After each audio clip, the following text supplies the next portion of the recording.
All right, so in this video, we are covering the before of this upcoming makeover of this Chevy Silverado with desert trucks. So let's get into it.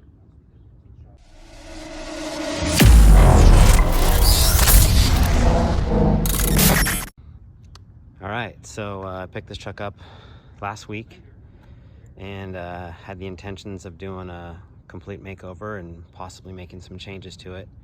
And I just wanted to share with you guys my plan of what I plan on doing, maybe even get some feedback, so don't hesitate to leave some comments down below.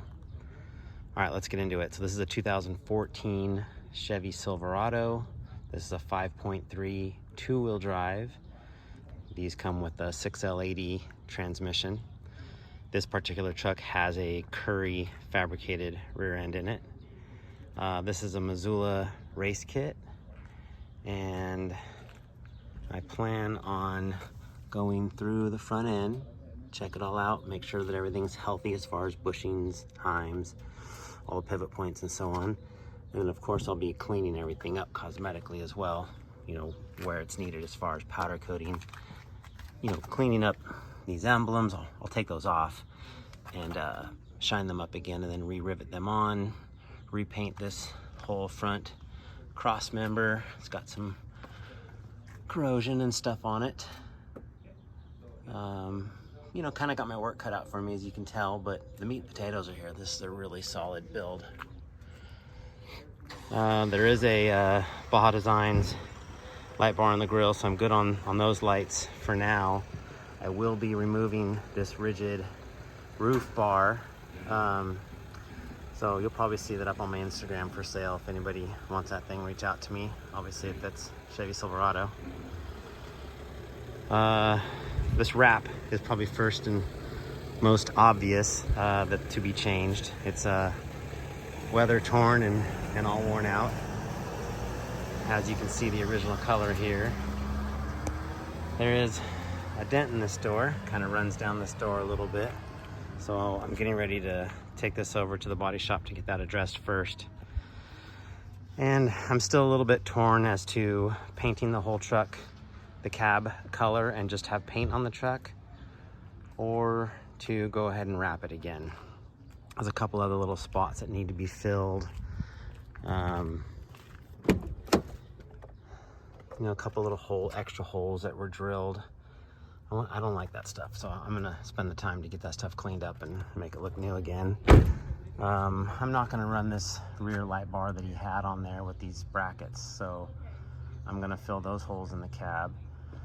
I'm gonna do a third brake light with Baja Designs S2s in it, and be able to mount the antenna in that third brake light. So I'll also remove the antenna mount on top of the roof. I will probably leave the low rants though, because it's already mounted, wires already ran, and the low rant is mounted in the dash.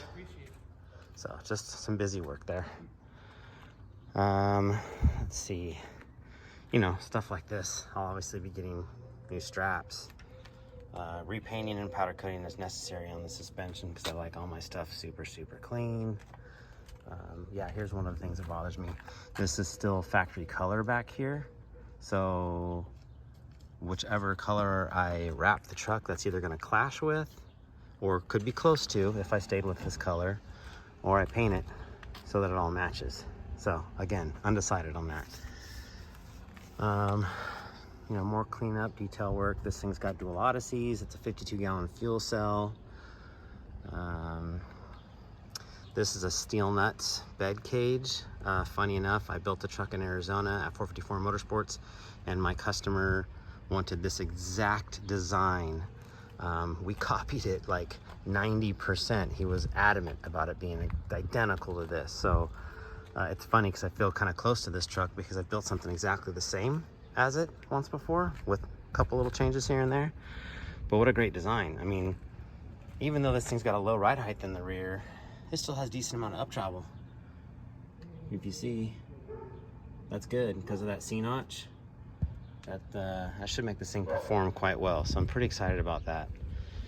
Probably gonna ditch these S2s here because I plan to have them up there. I do kind of like the fact that there's a hitch just in case I want to tow something. Also makes it easy to throw a strap in there for like yanking somebody out if they're stuck. And even the trailer wiring was done, so that's kind of cool. Dirt King shackle and hangers.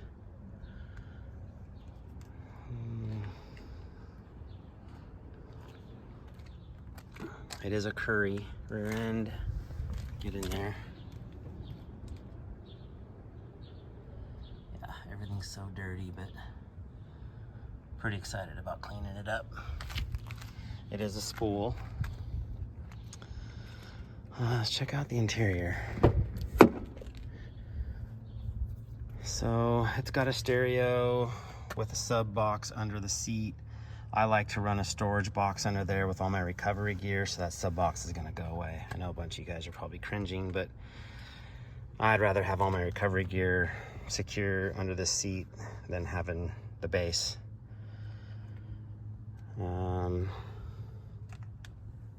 Center console I'm gonna have finished off with, you know, some sort of either leather or suede. Well, first of all, these are gonna get covered in leather, so I'll match that here.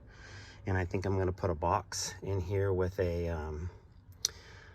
an elbow rest, some sort of arm. So I'll have this built up in material so that you can rest your elbows on here. That's one thing when you're driving, there's no place to kind of rest your arms. So this whole thing will tilt up and there'll be storage in there. So it'll be kind of dual purpose. I'm gonna move these switches up here because they're kind of awkward where they're at. And I probably will put an aux beam here for my switches for all the auxiliary lights and fan. Well, I plan on adding a tranny cooler with a fan, by the way. Probably do WeatherTechs in here. Of course, I got a barking dog now. What else? Yeah, as you can tell, this wrap is just done. It's been baked. So I'll get all that cleaned up. Mazzulla front hubs. There are 5/8 studs, front and rear. UMP air intake. I'll pop the hood real quick, hang on. Alright, so here's under the hood. Steel Nutz is kind of known for these engine crossovers that are just beefy. In fact, I feel like a lot of the stuff that's on this truck's a little bit overkill, but I mean that in a good way. I hope you understand, like not in a bad way. I've always kind of liked to build my stuff a little overkill as well. But a lot of the plating on the back half, it's really clean. You know, the time that they put into a lot of this work, I can appreciate. Everything's so dirty, but I'm kind of glad because I can't wait for you guys to see what I do with it so you can kind of see the before and after. But yeah, this is just a little bit of their work. I like to give props to shops that put in the extra time to do solid work. And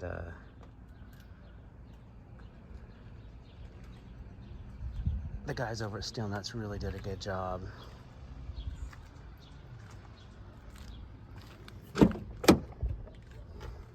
Here's what the switches are for now. So since I'm gonna do an aux beam switch panel, I will end up getting a factory plate here again to put all this back to kind of stock looking and not have these here. They work, everything's good, but I'd rather be on a switch kit. Yeah, so the interior will have a nice little makeover with leather and floor mats and the center console and so on. I did this unscripted, so please bear with me, but I think that's pretty much it for right now. Stay tuned on my Instagram for the build. I will be putting up posts and stories. So if you want to follow this, make sure you follow me. It'll mostly be on my personal page, Gary Graham 454. And then I'll do highlights on the Desert Truck page as things are done, because I try to keep most of the posts on Desert Trucks for the classifieds. And if you guys could, please follow this page, like this video. Obviously, as you know, it helps with the algorithm and motivates me to continue to put out content. So I appreciate you watching, and don't hesitate to leave a comment below.